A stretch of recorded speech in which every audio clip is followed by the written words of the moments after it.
राधा और करण एक छोटे से कस्बे प्रेमनगर में रहते थे। शादी को कुछ महीने ही बीते थे, पर दोनों के सपने बहुत बड़े थे।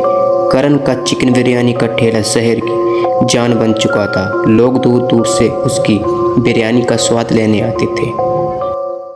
अरे करण भाई, ऐसा स्वाद तो बड़ी बड़ी होटलों में भी नहीं मिलता। सही कहा, इनकी बिरयानी में तो जैसे जादू है। ये तो बस आप लोगों के प्यार और भगवान की दया है। एक शाम जब करण ठेला बंद करके घर पहुंचा तो उसने देखा कि पूरे घर में अंधेरा है। अरे भाग्यवान, अंधेरा क्यों है? सब बल्ब बंद क्यों हैं? बल्ब फ्यूज हो गया है जी, और बिजली वाला आया नहीं। सोचा आप देख लेंगे। करण बल्ब ठीक करने के लिए कुर्सी पर चढ़ा, लेकिन कुर्सी कमजोर होने के कारण टूट गई और करण नीचे गिर गया। सिर और पीठ में गहरी चोट लगी। राधा ने घबरा के पड़ोसी की मदद से अस्पताल पहुंचाया। सर्जरी करनी होगी, खर्च लगभग 5 लाख आएगा। हे भगवान, 5 लाख रुपए! डॉक्टर साहब कुछ कम नहीं हो सकता क्या? अगर तुरंत पैसे नहीं है तो एक बार सिर्फ सिर का इलाज करा लीजिए, 2 लाख में हो जाएगा। ठीक है डॉक्टर साहब, कर दीजिए। राधा ने बिना सोचे समझे अपने गहने बेच दिए।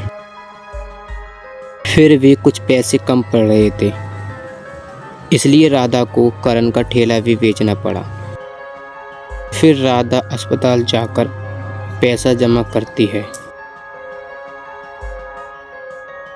डॉक्टर करण की सिर की सर्जरी करते हैं, लेकिन अब करण चल फिर नहीं सकता।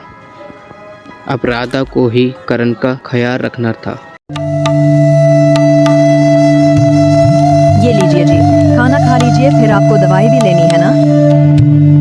वो तो ठीक है, तुम अपने लिए कुछ बनाती क्यों नहीं? देखता हूँ तुम ठीक से खा भी नहीं रही हो। बस भूख नहीं लगती जी, सब ठीक हो जाएगा। जब घर में खाने का राशन खत्म हुआ तो राधा अपने पड़ोसन लक्ष्मी के पास गई। दीदी, कोई काम पता हो तो बताना, मैं कुछ भी कर लूंगी। एक घर में रसोई का काम है, वहां जा सकती हो।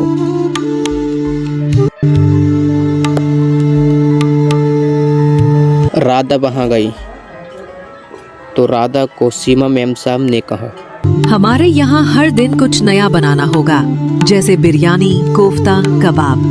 सैलरी 8,000 रुपए दूंगी। जी मैम साहब, मैं पूरी कोशिश करूंगी। राधा ने जाकर किचन में खाना बनाया।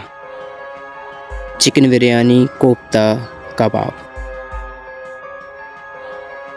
राधा के बनाए खाने की सबने तारीफ की, खासकर उसकी चिकन बिरयानी की, जिसकी खुशबू पूरे मोहल्ले में फैल जाती। माँ, राधा दीदी की बिरयानी तो होटल से भी बेहतर है। ये सब मेरे पति की सिखाई हुई रेसिपी है। तुम बहुत मेहनती हो, अब से तुम्हें 10,000 रुपए मिलेंगे। धन्यवाद मैम साहब। एक दिन सीमा के घर मेहमान आए। राधा ने पूरे दिल से खाना बनाया। वाह, ऐसा स्वाद तो बरसों बाद चखा। बेटी, मेरे बेटे की शादी है, क्या तुम वहाँ खाना बना दोगी? हाँ माता, क्यों नहीं।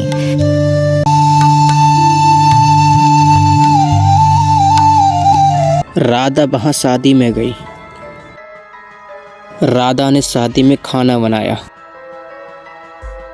और जब सब काम खत्म हुआ तो दूल्हे के पिता आए और राधा के हाथ में एक लिफाफा थमाया और बोले, ये तुम्हारी लगन का तोहफा है।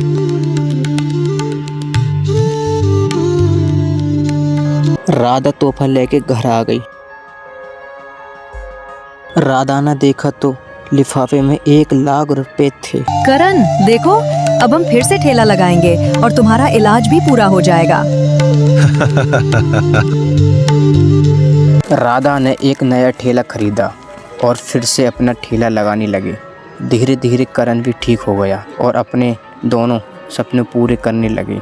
आपको कहानी अच्छी लगी हो तो इस चैनल को सब्सक्राइब, लाइक ज़रूर करें ताकि आपको ऐसी वीडियो देखने के लिए मिलती रहें।